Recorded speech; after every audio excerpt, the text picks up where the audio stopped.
बिस्मिल्लाहिर्रहमानिर्रहीम। मैं हूं हसन रज़ा बुखारी एडवोकेट और आप देख रहे हैं एक्सपोज टाइम न्यूज़ की नशरियात। आज पूरी कौम यौम दिफ़ाए पाकिस्तान मना रही है। आज ही की तारीख़ में 1965 में पाकिस्तानी फ़ौज ने हिंदुस्तानी फ़ौज को धूल चटा दी थी और इसी तरह से पाकिस्तान की एयर फ़ोर्स ने एम आलम साहब ने जो तारीख़ रकम की वो आज तक महफूज है। हम तमाम पाकिस्तानियों को पाकिस्तान की कदर करनी चाहिए, अपने अफ़वाज पाकिस्तान पर हमें फ़ख्र करनी चाहिए और हम पूरे पाकिस्तानी कौम अफ़वाज पाकिस्तान के साथ हैं। चूँकि अफ़वाज पाकिस्तान मुहिब वतन है, तमाम जर्नल्स मुहिब वतन हैं, तमाम सिपाही मुहिब वतन हैं, जिस तरह हम तमाम पाकिस्तानी मुहिब वतन है। पाकिस्तान जिंदाबाद।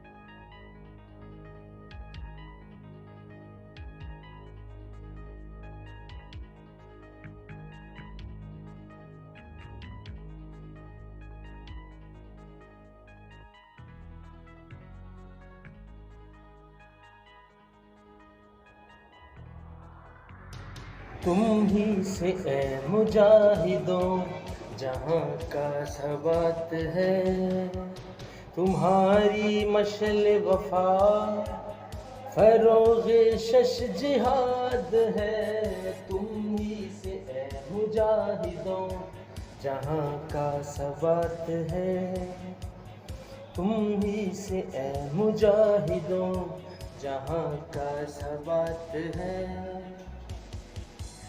तुम्हारी ज़ोए दिल नशीं जबीने कायनात है, बका की रोशनी हो तुम, फना अंधेरी रात है। शहीद की जो मौत है वो कौम की हयात है, लहू जो है शहीद का वो कौम की ज़कात है। तुम ही से ए मुजाहिदों जहाँ का सबात है, तुम ही से ए मुजाहिदों जहाँ का सबात है।